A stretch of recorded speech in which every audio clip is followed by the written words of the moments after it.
ఆంధ్రప్రదేశ్లో పరిపాలన ప్రజాస్వామ్యబద్ధంగా జరగడం లేదని మాజీ మంత్రి గుడివాడ అమర్నాథ్ ధ్వజమెత్తారు. రాష్ట్రంలో అత్యంత విలువైన భూములు విశాఖలో ఉండగా ఆ ప్రాంతానికి చెందిన 57 ఎకరాలు అత్యంత విలువైన భూములను ఊర్సా కంపెనీకి ప్రభుత్వం దారాదత్తం చేసిందన్నారు.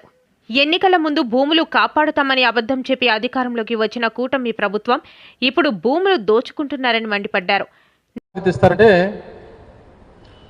ప్రభుత్వ ఆస్తుల్ని కాపాడడానికి, ప్రభుత్వ భూముల్ని కాపాడడానికి, పేదవాడికి మంచి చేయడానికి,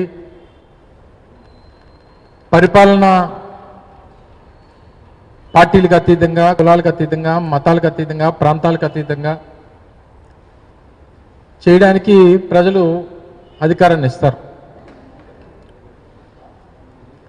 ఇది ప్రజాస్వామ్యం. ప్రపంచంలోనే అతిపెద్ద ప్రజాస్వామ్యం. దేశంలో ఉన్నటువంటి పక్క రాష్ట్రాల నాయకత్వం కూడా ఆ రకంగానే మన రాష్ట్రం గురించి మాట్లాడుకుంటా ఉంది. గడిచినటువంటి 20 మాసాల్లో, అంటే దాదాపు 2 సంవత్సరాలు ఈ పార్టీ ఈ ప్రభుత్వం అధికారంలోకి వచ్చిన తర్వాత రాష్ట్ర వ్యాప్తంగా ఎక్కడికక్కడ భూములు వారికి కావలసినటువంటి బినామీ కంపెనీలకి, వారికి సంబంధించినటువంటి సంస్థలకి, వారు మాట్లాడుకున్నటువంటి సంస్థలకి ఒకటో రెండో పెద్ద కంపెనీల పేరు చెప్పి ఏ రకంగా భూ సంతర్పణ జరుగుతుందో అనేటువంటిది రాష్ట్ర ప్రజలందరూ కూడా చూస్తూ ఉన్నారు. ముఖ్యంగా ఈరోజు రాష్ట్రంలో, ఆంధ్రప్రదేశ్ రాష్ట్రంలో అత్యంత విలువైనటువంటి భూములు రాష్ట్ర ప్రభుత్వానికి ఉన్నటువంటివి విశాఖపట్నం నగరంలో ఉన్నాయి. అంటే మిగిలిన ప్రాంతాల్లో కూడా భూములు ఉండొచ్చు ప్రభుత్వానికి, కానీ అత్యంత విలువైనటువంటి భూములు ఉన్నటువంటి నగరం మన రాష్ట్రంలో ఏదన్నా ఉందంటే అది విశాఖపట్నం. వాస్తవానికి విశాఖపట్నంలో ఉన్నటువంటి ప్రభుత్వ ల్యాండ్ బ్యాంక్ చాలా తక్కువ. ఎందుకంటే మన నగరం అంతా కూడా ఒక పక్క సముద్ర తీరం, ఓ పక్క అంతా కూడా తూర్పు కనుమలు, ఏదైతే ఈస్టర్న్ ఘాట్స్ అని చెప్పి అంటామో.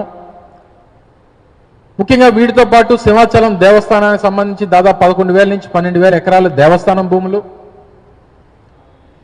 ఇలా రకరకాలైనటువంటి పబ్లిక్ సెక్టర్ ఇండస్ట్రీస్, ఏవైతే స్టీల్ ప్లాంట్ లాంటి సంస్థ దగ్గర 26,000 ఎకరాల భూమి,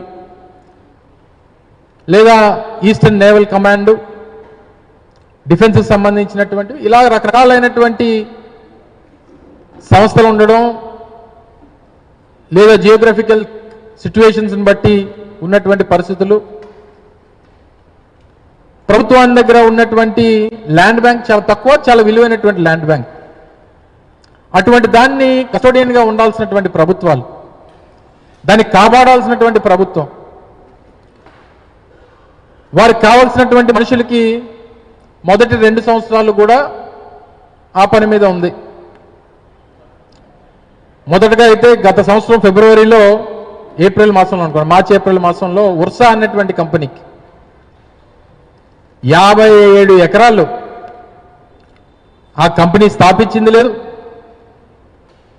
ఆ కంపెనీ క్యాపిటల్ లేదు, ఆఫీస్ లేదు, స్టాఫ్ లేరు. కేవలం బినామీ పేరుతో పెట్టినటువంటి సంస్థకి దాదాపు 2,000 కోట్ల రూపాయలు విలువైనటువంటి భూమిని దారాదత్తం చేయాలనేటువంటి ప్రయత్నం చేస్తే, క్యాబినెట్ అప్రూవల్ చేస్తే, ఇది ప్రజల్లోకి వచ్చి ప్రతిపక్షంగా వైఎస్ఆర్ కాంగ్రెస్ పార్టీ ఫైట్ చేసి, మిగిలినటువంటి రాజకీయ పార్టీలు, ప్రతిపక్ష పార్టీలు ఫైట్ చేసి, ప్రజా సంఘాలు ఫైట్ చేసి, మేధావులు మాట్లాడి పెద్ద ఎత్తున ప్రభుత్వాన్ని నిలదీస్తే ఎవిడెన్స్లో పెట్టేటువంటి కార్యక్రమం చేసింది. పక్క రాష్ట్రాల్లో వేలంలో భూములు కొంటున్నటువంటి సంస్థలకి, హైదరాబాద్ కానీ, లేదా కర్ణాటకలో కానీ, లేదా మహారాష్ట్రలో కానీ, గుజరాత్లో కానీ, పక్క రాష్ట్రాల్లో వేలంపాట్లో ప్రభుత్వ భూములు కొంటున్నటువంటి సంస్థలకి, ముఖ్యంగా రియల్ ఎస్టేట్ సంస్థలకి, విశాఖపట్నంలో మాత్రం 50 కోట్లు ఉన్నటువంటి భూమి 50 లక్షలకి, 10 కోట్లు ఉన్నటువంటి భూమి 25 లక్షలకి, 40-30-40 కోట్లు ఉన్నటువంటి భూమిని రూపాయికి కపిల్ అనేటువంటి సంస్థ, సత్వ అనేటువంటి సంస్థ, ఇలా రకరకాలైనటువంటి సంస్థలకి సంవత్సరం పొడుగునా గడిచినటువంటి 2 సంవత్సరాల పొడుగునా భూములు కేటాయిస్తూ వచ్చారు. మొన్న ఎప్పుడో ముఖ్యమంత్రి గారి కొడుకు వారు కూడా మంత్రిగా ఉన్నారు. వారిని అడిగితే ఎకరం భూమి కాదు మొత్తం భూమి ఇచ్చేస్తానంటున్నాడు. వీళ్ళ తాత ఆస్తిలాగా, వీళ్ళ తాత జాగీర్ లాగా.